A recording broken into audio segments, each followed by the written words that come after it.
Let's say you're on a date. I met online just as a casual hookup. You know how you click with somebody sexually, you have all the same interests and everything's going fine. Let's say things are going smooth. And he worked for a merchant bank and he spent the first 3 courses telling me about his day and his work. And I listened attentively and made all the right noises. And then, as coffee comes, I decided I'd tell him about my day because I'd had a great day too. And he just held up his hand and he said, I have no problem with what you do, but I never want to hear you talk about it. What the fuck? I'm River McCrossen, and this is Not at the Dinner Table, a podcast talking the talk that divides opinions and even families. This episode, how sex workers reveal their work to strangers, loved ones, and just about everything in between. The man you heard is Cameron Cox. He's a sex worker of 50 years and the head of the Sex Workers Outreach Project in New South Wales. And if you're wondering how that story ended, I just got off from the table and left him with the bill. It was a very expensive restaurant, his choice, and walked out. You're going to hear from Cameron again. But before then, there's someone I want you to meet. We'll start by getting your name, first name if you prefer, if you don't want to dox yourself. I'll get you to give me your name and how long you've worked in the sex industry for. I am Lily and I've been working since I was 19, so about 5 years, nearing 6. Lily hasn't told her mum, but she may have figured out her daughter's trips interstate have been for a bit more than life modelling. I'm not getting all expenses paid to sit in the middle of a room for an hour naked. Her dad does know, and this is how she told him. We were just going for a walk, as we do when I visit him. Just like, oh, how's your study going? How's your work going? Like, what work are you doing now? I guess I tried my best to transform that conversation into, oh, I'm doing other kinds of work at the moment that you might not approve of. But I hope that you can understand my decisions and how I have come to those decisions responsibly. I started crying when I told him. I don't remember the words I used about what kind of work I was doing at the time, but he was just like, "Why are you crying? I'm not upset at you. I'm not mad at you. I just want you to be safe. And, I hope that none of my friends find you," because he's a bit of a bikie and that community is the kind that are a little into hookers. So, yeah. I think he took it very well, which I think is a very lucky reaction. It's stories like that which are encouraging for me. See, I used to think I would tell my parents sometime down the track that I used to be an escort. They're both run-of-the-mill social progressives. What's the worst that could happen? But then I put this question to a 50-year industry veteran. What would you say to a sex worker who's looking to approach their work or approach their parents with their work? Okay, we've all either been through that or contemplated that. I put out all the warnings first of saying you have to realise that once you've done this, there's no going back. I did that with my circle of gay friends and 50-60% of them just dropped me like a hot cake straight away. But let's say we want to try. You can introduce it slowly, and many people who, say, work in sex services premises will tell their parents somewhere down the track that they're the receptionist, or maybe they're the cleaner, or maybe they're doing the accounts or something for a brothel.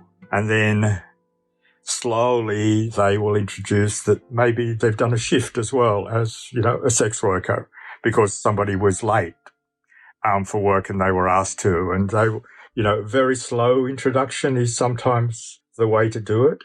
When I put the same question to Jules Kim, the head of Australia's peak sex worker advocate, Scarlet Alliance, she said a less supportive response can come from the right place. I think a lot of the times it can be based on those misconceptions, that idea of risk and safety and concerns for safety, and a perception that being a sex worker means like being non-stop penetrated from, like when you're working. But I think it's just about kind of explaining what that involves and the protocols that are put into place, and having that trust that it's not something that because you're a sex worker that violence is expected part of our job or exploitation is an expected part of our job. It is a job like any other job. And of course, there are good and bad workplaces, but there are strategies that people employ. Still, nothing guarantees a smooth coming out.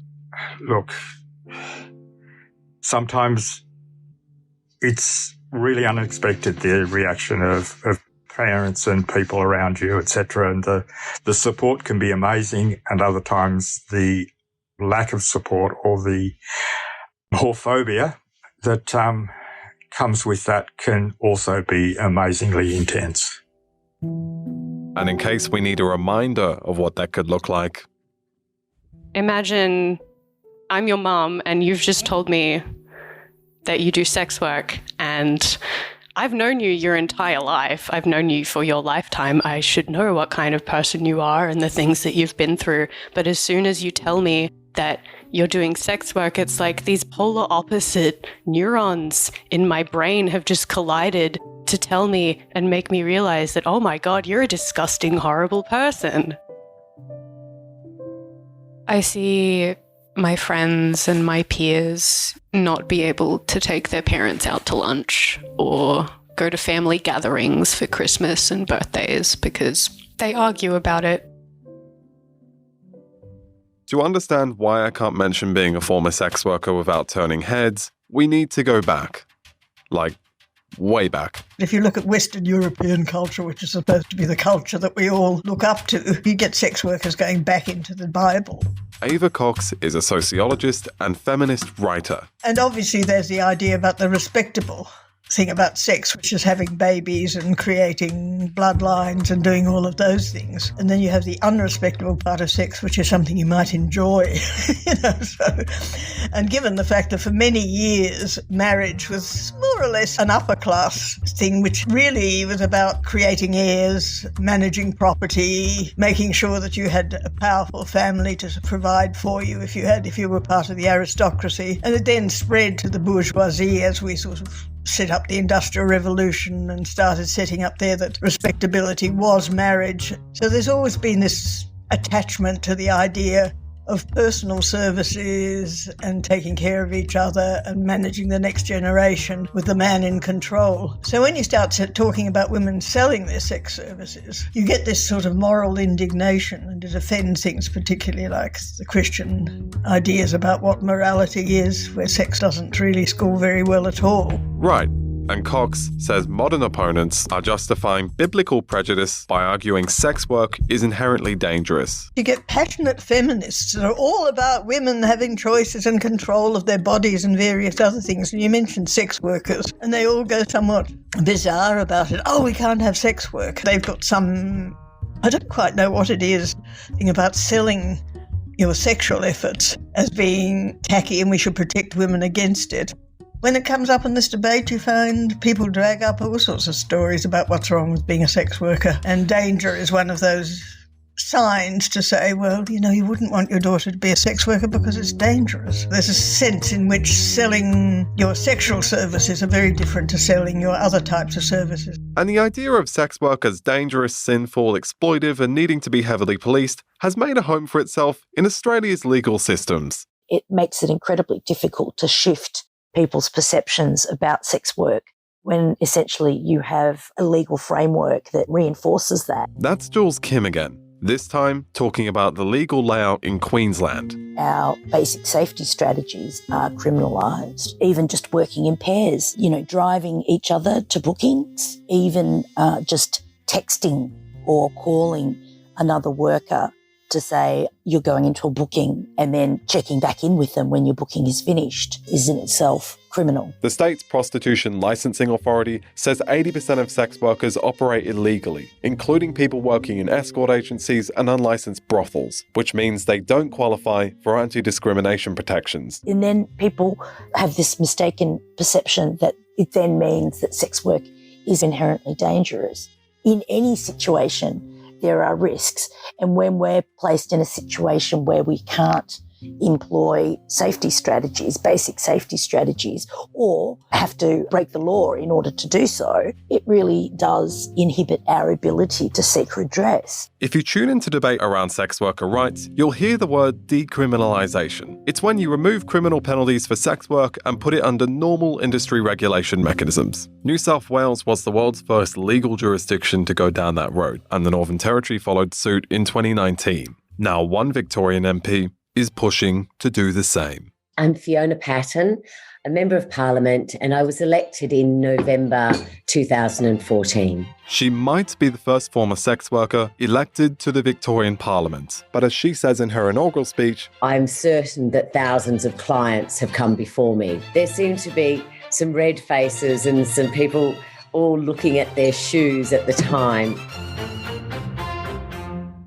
it's very possible that this year Victoria will become the first jurisdiction in the world to fully decriminalise. What will that mean for destigmatising sex work? Decriminalisation recognises that sex work is work and treats it as such. We would see sex work as no different from any other form of work. There needs to be protections, there needs to be regulations in place, the same as there is for many other occupations, but that it is seen as just that, an occupation. Because while there is this sort of prohibitionist view of sex work, it is very hard for people to speak honestly about the work that they do, to feel safe in doing that.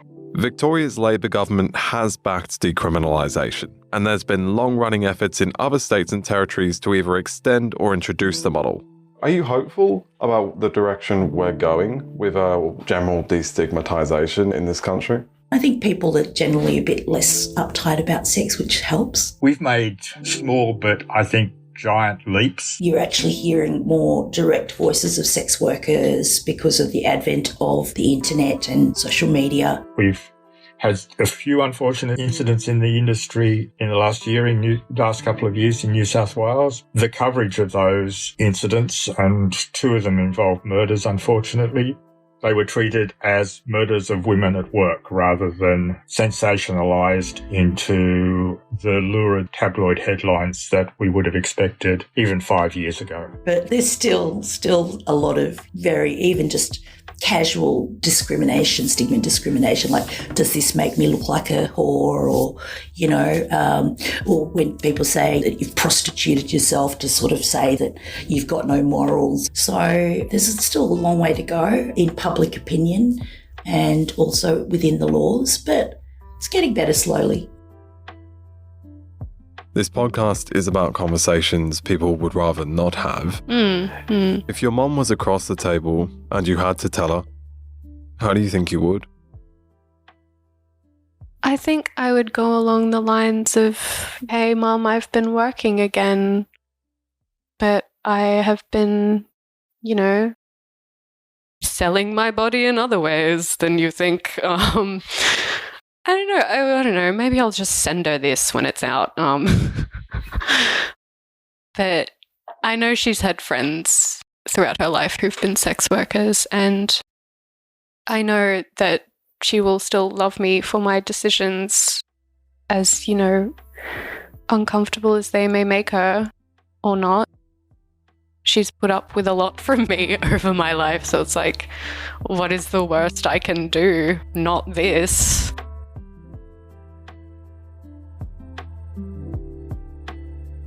That's all she wrote for this episode of Not at the Dinner Table. If you like what you're hearing, follow us for more on SoundCloud, Facebook, Instagram, and Twitter. You can find transcripts and captioned episodes on our YouTube and website. This podcast is produced and hosted by me, River McCrossen, and published at the Tertangala student magazine. Supervising editor is Eliza Lorenko. Music from Blue Dot Sessions and Fesliyan Studios, linked on the website. See you next time.